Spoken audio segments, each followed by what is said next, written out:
Anda mungkin tahu atau pernah melihat seseorang dengan sindrom Down. Tetapi dalam video ini Anda akan mempelajari apa itu dan mengapa sindrom Down disebabkan oleh perubahan DNA. Seperti yang mungkin Anda ingat, setiap perubahan dalam struktur atau jumlah DNA dalam suatu organisme disebut mutasi. Dan mutasi disebabkan oleh mutagen nih. Seperti beberapa bahan kimia atau sinar UV. Misalnya, jika mutasi terjadi pada sel somatik atau somatik, jika mutasi terjadi pada sel kelamin atau gamet dan pembuahan terjadi, hanya sel tersebut dan sel anak yang akan terpengaruh. Kemudian semua sel embrio atau janin dan bayi akan membawa mutasi ini. Inilah yang terjadi dengan sindrom Down. Semua manusia biasanya ada 23 pasang kromosom 46 dengan total 44 autosom dan 2 jenis kelamin. Sel kromosom muncul dalam jenis pembelahan sel yang disebut meiosis atau pembelahan berkurang pada manusia yang menghasilkan sel anak. Artinya, setiap orang memiliki 23 kromosom yang merupakan setengah dari jumlah sel somatik. Namun, terkadang kromosom tidak terpisah atau terpisah bagaimana seharusnya. Ini disebut non-separation. Contoh non-separation manusia adalah kondisi yang dikenal sebagai Down syndrome. Dalam kasus ini, kromosom 21 gagal untuk memisahkan, menghasilkan gamet dengan 24 kromosom, ditambah salinan ekstra kromosom 23, dan fusi abnormal kromosom 21 ke gamet ini. Pada keturunannya, ada 47 kromosom. Lantas, apa konsekuensi memiliki kromosom ekstra pada pengidap Down syndrome? Tingkat keparahan kesulitannya bervariasi, dan fitur wajah mungkin termasuk wajah datar, lebar, dan mata sipit. Tetapi orang-orang dengan sindrom Down tidak terlihat sama. Mereka juga terlihat seperti orang tua dan keluarga mereka.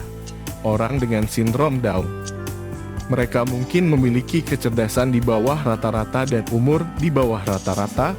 Kondisi tertentu sering terjadi pada orang dengan sindrom Down, termasuk masalah jantung dan usus, kesulitan pendengaran dan penglihatan, dan risiko infeksi yang lebih tinggi. Namun, setiap orang dengan sindrom Down dapat terpengaruh dengan cara yang berbeda.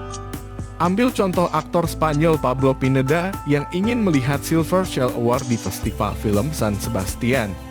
Dia juga orang pertama dengan sindrom Down di Eropa yang memperoleh gelar universitas. Dia sekarang memiliki 2 non-disfungsi yang terjadi dengan kromosom lain. Tetapi ini biasanya menyebabkan keguguran, yang tidak mungkin terjadi pada kromosom 21 karena lebih kecil. Mutasi sindrom Down tampaknya terjadi pada produksi berlebih, bukan sperma, dan ini adalah peristiwa dengan bertambahnya usia ibu. Peluang meningkat dari sekitar 1 dalam 1000 untuk ibu remaja menjadi 1%. Di beberapa negara, diagnosis sindrom Down dan tes genetik ditawarkan kepada wanita hamil pada ibu di usia 40 tahun. Ini dapat dilakukan dengan tes darah atau amniosentesis yang melibatkan pengambilan sampel cairan ketuban di sekitar janin dalam kandungan. Dan lihat jumlah kromosom dalam sel-sel itu untuk melihat apakah ada kromosom tambahan 21. Untuk sindrom Down, di Islandia mungkin menjadi pilihan bagi orang tua untuk menjalani tes yang akan mempersiapkan mereka untuk bayi dengan sindrom Down, atau memilih aborsi. Jenis screening genetik ini umum dan orang-orang disarankan untuk diuji. Kebanyakan orang Islandia memilih aborsi. Ini berarti hampir tidak ada seorang pun di Islandia yang lahir dengan sindrom Down. Apa yang Anda pikirkan tentang ini? Perkiraan kejadian Down syndrome sekitar 1 dalam 1000 kelahiran di seluruh dunia. Seluruh dunia, sekitar 15.000 kelahiran lahir setiap jam. Jadi berapa banyak orang di seluruh dunia yang menderita sindrom Down setiap hari? Jeda video ini untuk menghitung.